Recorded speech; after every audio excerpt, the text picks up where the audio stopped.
साईं हुनखे ॿुधाया त बाबा जेका ही पता वता साइड ते कर, SP आयो आहे, मतां ईअं न थिए जेको छापो वापो हणे। असां गोश्त वठूं अधु किलो गोश्त, शेर चवंदा हुआ, अधु शेर गोश्त ऐं मगज़ मूंखे फ्री। मगज़ फ्री छो जो मुंहिंजो भाइटो जेको आहे सो पढ़े थो। अस्सलाम वालेकुम।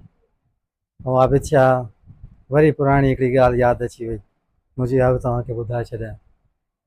मां पढ़ंदो हुउसि इहो शायदि 7th में या 8th में पढ़ंदो हुउसि, गवर्नमेंट हाई स्कूल कंडियारो।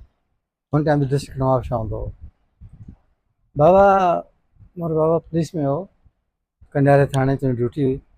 वाहे थी रहियो जेको इहो 23 साल हिकिड़े थाणे ते रहियो, सिपाही खां ASI थी हितां रिटायर थियो।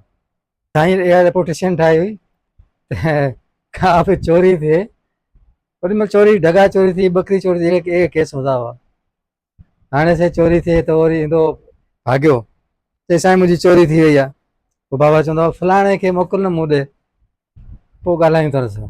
पोइ जेॾी महिल फलाणो ईंदो उन चवंदा बेगर तूं चोरी कई आहे, हाणे वापसि कर, ईअं न कर, वापसि कर, न त मुचड़ा खाईंदी ॾाठ। पोइ साईं उहो चवंदो ठीकु आहे साईं, वापसि कयां थो। इहा साईं जी पोज़ीशन हुई।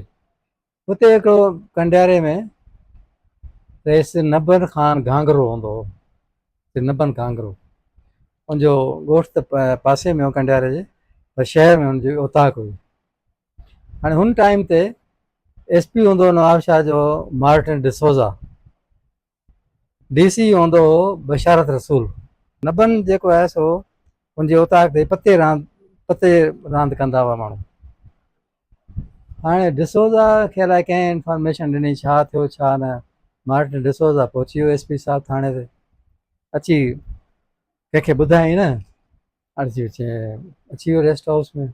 बाबा मूंखे राति जो 11 बजे 11 साढा 11 थिया, मूंखे चई तूं वञ नबन वटि। साईं हुनखे ॿुधाया त बाबा जेका ही पता वता साइड ते कर, SP आयो आहे, मतां ईअं न थिए जेको छापो वापो हणे। पहिरियों राति जो साईं 11:30 बजे वियुसि। हाणे मतिलबु थिए औताक ते त चई पुटु कीअं आयो आहीं? मूं चाचा बाबा मोकिलियो आहे ऐं चयो अथसि त SP आयो आहे, मतां छापो न लॻायो। ख़बर असांखे कोन त आयो कीअं आहे, बहरहाल मूंखे शक आहे त मतां को छापो न हणे कंहिं पासे, त तूं इहे जेके आहे न वेठा थी पता वता रांदि पिया कनि, पता रांदि बि माना वॾो ॾोह हूंदो हुन टाइम ते, वॾी ॻाल्हि हूंदी हुई। बहरहाल इहा वारदात ख़तमु कजांइ। मुंहिंजो ठीकु आहे, चङो पुटु वञु। वापसि अची वियुसि। सुबुह जो 5:30 थिया ऐं सभु कठे थिया, सूबेदार वूबेदार सभु कठा थी विया। हलो बाबा छापो वञी आयूं हुते नबन जी औताक। हुते त का शइ ई कोन हुई, जेको जंहिं कमु लाइ उहो आयो उहो त हुई कोन। पर ॻाल्हि जेको माने वारदात करणी हुई SP साहब को न करे सघियो, पोइ जेको ॻाल्हि ई कोन हुई हुते। त इहा ॻाल्हि नबन बि त ख़तमु थी वई। बहरहाल नबन मूंखे चवंदे सॼो कमु वारे भाइटे मूंखे ॿुधाया, न ॿुधाया त इहो छापो लॻी वञे, तव्हां फासी वञा।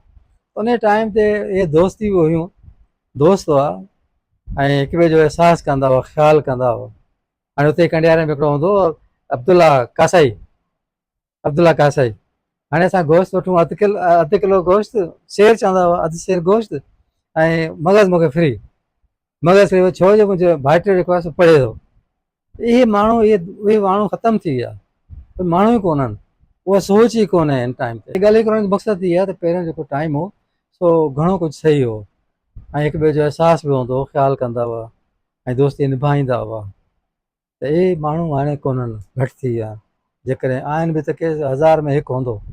ऐं इहे ॻाल्हियूं असांखे हिन उमिरि में, मुंहिंजी हाणे उमिरि थी वई आहे 74 मूं क्रॉस करे छॾियो। हाणे 74 हिन उमिरि में बि मूंखे उहे ॻाल्हियूं यादि आहिनि ऐं मूंखे वरी ख़ुशी थींदी आहे ऐं इहे ॻाल्हियूं यादि करे दिलि कंदी आहे को माण्हू इहे ॻाल्हियूं ॿुधे ऐं पोइ उन्हनि ते कुझु अमल करण जी बि कोशिशि करे।